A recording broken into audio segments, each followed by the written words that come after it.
Message of Islam Official. Allahu Akbar, Allahu Akbar, Allahu Akbar. امام غزالی رحمہ اللہ کہتے ہیں ہمارے زمانے میں تو بیٹیوں کا جہیز جسے داج کہتے ہیں نا، داج یہ ہوتا تھا کہ بچیاں جب پڑھنا لکھنا شروع کرتی تو اپنے ہاتھ سے اپنا قرآن لکھا کرتی تھی. ہر بچی رخصتی کے وقت اپنے ہاتھ کا لکھا ہوا قرآن لے کے جایا کرتی تھی. عام رواج تھا کہ جب بچی کا قرآن مکمل ہو گیا تو کہتے داج مکمل ہو گیا، جہیز مکمل ہو گیا، بچیوں کو رخصت کر دو.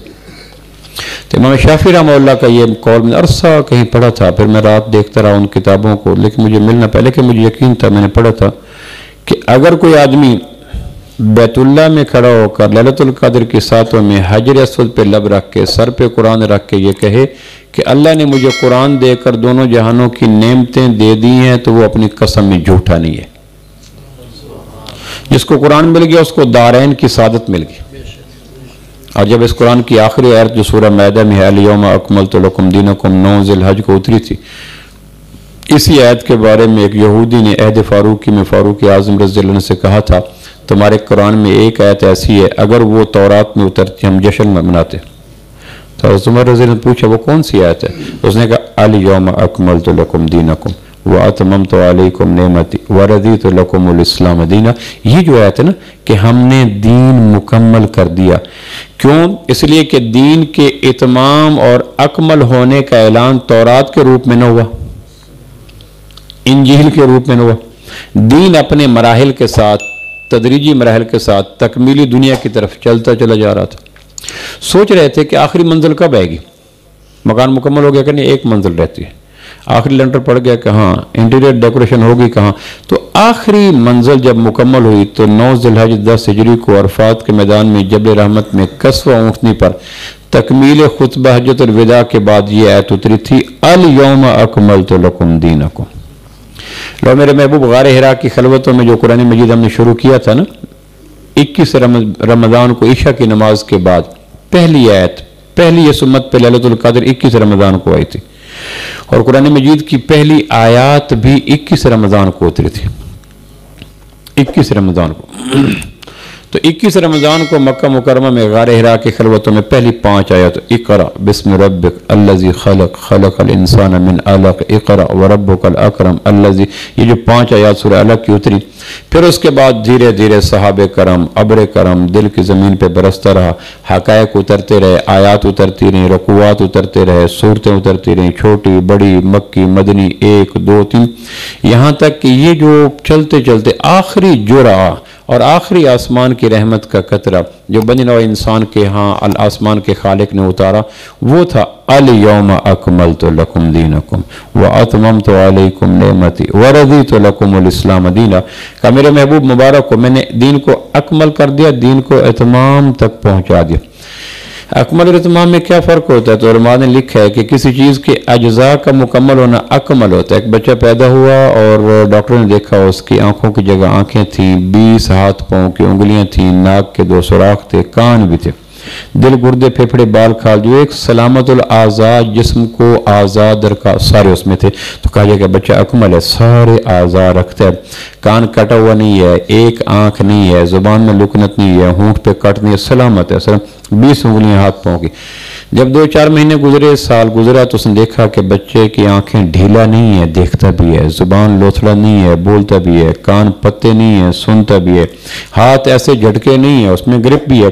تو اعضاء کے اندر صفات بھی تھی، دیکھنا بولنا سننا. تو کہا جائے گا بچہ اکمل بھی ہے، بچہ اتمام بھی ہے، بچہ اعضاء بھی رکھتا ہے، بچہ صفات بھی رکھتا ہے، آنکھ بھی رکھتا ہے اور بچہ بینائی بھی، زبان بھی رکھتا ہے اور گویائی بھی، کان بھی رکھتا ہے اور سماعت بھی، دماغ بھی رکھتا ہے اور تفکر بھی، دل بھی رکھتا ہے اور تدبر بھی، ہاتھ بھی رکھتا ہے اور گرفت بھی، پاؤں بھی رکھتا ہے اور چال بھی، سارا کچھ. تو جب اعضاء بھی ہوں، اعضاء کی صفات بھی ہوں، جسم کے اعضاء، تو کہا جائے گا الیوم اکملت لکم دینکم واتممت علیکم نعمتی. میرے محبوب ہم نے قرآن کے اجزاء بھی مکمل کر دیا، قرآن کی صفات بھی مکمل کر دیا. اب ہم نے ایک دسترخوان بچھا دیا آپ کی امت کے لیے. انہیں کہنا ایسے اکمل اور اتمام دسترخوان کے ہوتے ہوئے غیروں کے دسترخوان پہ منہ نہ مارنا. ورنہ میں ناراض ہو جاؤں گا کہ میں نے تمہیں قرآن دیا اور قرآن کے ہوتے ہوئے تم دائیں بائیں کیوں منہ مارتے ہو؟ نور وقت کو، ڈان کو، دا نیوز کو، جنگ کو، ادابرز کو، جوابرز کو، فیض کو، کیٹس کو، شیکسپیئر کو کیوں منہ مارتے ہو؟ کیا قرآن نے کوئی کمی چھوڑی جس کمی کی تشنگی کو پورا کرنے کے لیے تم دیوانہ وار جا کے یہ چیزیں پڑھتے ہو؟ فاروق اعظم رضی اللہ عنہ کے ہاتھ میں تورات کے چند اورات دیکھے، حضرت عمر کو کہیں سے مل گئے، حضرت عمر فرط جذبات ملا، میرے پاس تورات ہے عبرانی زبان میں، طور سینہ کے خطیب کلیم اللہ پہ اترنے والی میرے پاس تورات ہے۔ تو آپ علیہ السلام کے پاس تھا، اللہ کے نبی مجھے تورات ملی، سوال یہ تھا، مقصد یہ تھا کہ خوشی ہو جائے گی۔ جب تورات سامنے دیکھی تو ادھر صدیق اکبر بیٹھے ہیں، فاروق اعظم کی نگاہیں تورات کے اوراق پہ ہیں اور صداقت کی نگاہیں نبوت کے روئے آفتاب پہ ہیں۔ صدیق نبوت کے قرآن کو پڑھ رہا ہے اور فاروق طور سینہ کی تورات کو پڑھ رہا ہے، وہ نیچے دیکھ رہا ہے، وہ اوپر دیکھ۔ تو آپ علیہ السلام کے چہرے پہ تغیرات ہیں، آنکھوں میں خون ہے، چہرے پہ سرخی ہے، جلال بڑھتا چلا جا رہا ہے، اور حضرت عمر گرد و پیش سے بے نیاز ہو کر وہ رنگ محفل نہ پہچانتے ہوئے نیچے دیکھ کر مجھے یہ ملا، مجھے یہ ملا، مجھے یہ ملا۔ تو صدیق اکبر نے ایسے انگلی مار کے کہا تیری ماں تجھے روئے، نبوت کے چہرے کی زیارت تو کر۔ اوپر دیکھو تو اللہ کے محبوب کے چہرے پہ غصہ تھا، کہا اللہ اور اللہ کے رسول کی پناہ چاہتا ہوں، یہ کیا ہوا؟ اب اندازہ کریں، تورات کے اوراق مرد صالح کے ہاتھ میں دیکھ کر نبوت ناراض ہو رہی، اور اس دور کے مسلمان کے ہاتھ میں آداب عرض اور جواب عرض اور اخبار جہاں دیکھ کر نبوت کا کیا عالم ہوگا؟ ایمانداری سے کہ ایک اکمل جس سے کوئی ڈی ٹریک ہونے کا اندیشہ نہیں ہے کہ خطاب کا بیٹا فاروق اعظم تورات کو پڑھ کے آگے پیچھے ہو جائے گا، ایسا کوئی اندیشہ تو نہیں تھا، جس کے متعلق فرمایا تھا کہ نبی کی ساری خوبیاں عمر میں ہیں لیکن ختم نبوت ہو چکی، اس سے کیا پھسلنے کا موقع تھا۔ حسن بصری فرمایا کرتے تھے اذا اردتم ان یطیب المجلس فافیض فی ذکر عمر، اگر مجلسوں کو پاک کرنا چاہتے ہو عمر کی باتیں کیا کرو، جس کا ذکر قلب و اذہان کو پاک کرتا ہے اس کے خود اپنا دل و دماغ نے آلودہ کیوں کر ہونا تھا۔ نہ نبوت کو اندیشہ تھا حضرت عمر سے، نہ حضرت عمر کا مدعا تھا کہ قرآن کے بعد مجھے تورات کی حاجت ہے، وہ جو ایک فطری جذبہ تھا کہ مجھے تورات مل گئی۔ تو اس پر آپ علیہ السلام نے جملہ پاس کیا تھا، وہ میں سنا دیتا ہوں۔ آپ فرمایا تھا عمر کیا قرآن کے اترنے کے بعد تمہیں تورات کی حاجت ہے؟ قرآن نے کسی حوالے سے تشنگی عقائد، عبادات، معاملات، اخلاقیات، معاشرت، خلوت، جلوت، گھر کی زندگی، باہر کی زندگی، میاں بیوی کے حقوق، شوہر کے حقوق، بہن بھائی کے حقوق، کسی بھی حوالے سے تم قرآن کے حوالے سے ہو کہ یہ چیز مجھے قرآن میں نہیں ملی، اس کمی کو پورا کرنے کے لیے مجھے تورات مل گئی۔ قرآن نے تمہیں چھوڑا کب؟ زندگی کے کسی پہلو میں تشنگی کب چھوڑی؟